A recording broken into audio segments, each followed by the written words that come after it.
মূলত আমরা এখানে এসেছি, আপনারা দেখতে পেয়েছিলেন যে জুলাই গণঅভ্যুত্থান চলাকালে 22শে জুলাই তথাকথিত কিছু ব্যবসায়ী যারা আসলে আওয়ামী ফ্যাসিবাদের এনাবেলার, তারা স্বৈরাচারী শেখ হাসিনাকে কথা বলেও কনফিডেন্স দেয় যে প্রয়োজনে 1 মাস আমরা ব্যবসা বন্ধ রাখবো, তো আপনি যা ইচ্ছা তা করুন, আপনার সাথে আমরা আছি। তাকে কনফিডেন্স দেয় এই গণহত্যা চালানোর জন্য, এবং পরিশিষ্ট শেখ হাসিনার বক্তব্য শেষে তারা হাততালি দিয়ে সমর্থন জানায় যে তারা স্বৈরাচারী শেখ হাসিনার পাশে রয়েছে।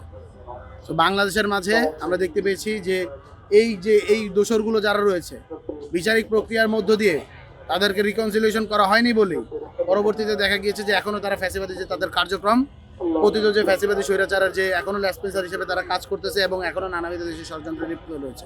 সেই জায়গা থেকে আমরা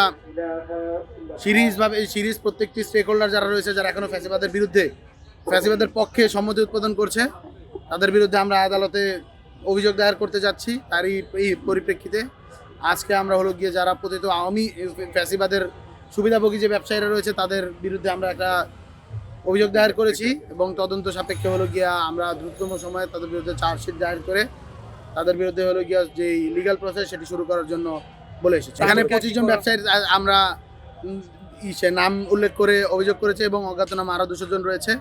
এই তদন্তের স্বার্থে আমরা নামটি বলতে পারছি না, এবং আমরা নামটি পাবো। অবশ্যই ফলপ্রসূ হতে বাধ্য। আপনারা দেখতে পেয়েছেন যেই প্রসিকিউশনের মধ্যে থেকে হাসিনার রায় হয়েছে, হাসিনাকে ফাঁসির রায় দেওয়া হয়েছে, সেই প্রসিকিউশন আশা করি এই ব্যবসায়ীদেরও বিচার করবে। আপনারা 22 তারিখ যারা ফ্যাসিবাদী হাসিনার দাওয়াতে ওসমানী মিলনায়তন উপস্থিত ছিল, তাদের মাঝে যারা বক্তব্য দিয়েছে, তাদের মধ্যে যারা শীর্ষস্থানীয় নেতৃত্বস্থানীয় ছিল, তাদের বিরুদ্ধে আমরা অভিযোগ দিয়েছি। অবশ্যই প্রেশার তো রয়েছেই, গতকাল থেকে নানাবিধ প্রেশার, নানাবিধ কল, হুমকি দামকিগুলো আসতেছে। তো আমরা একটা কথাই বলতে চাই, আমরা ভয় পাই না।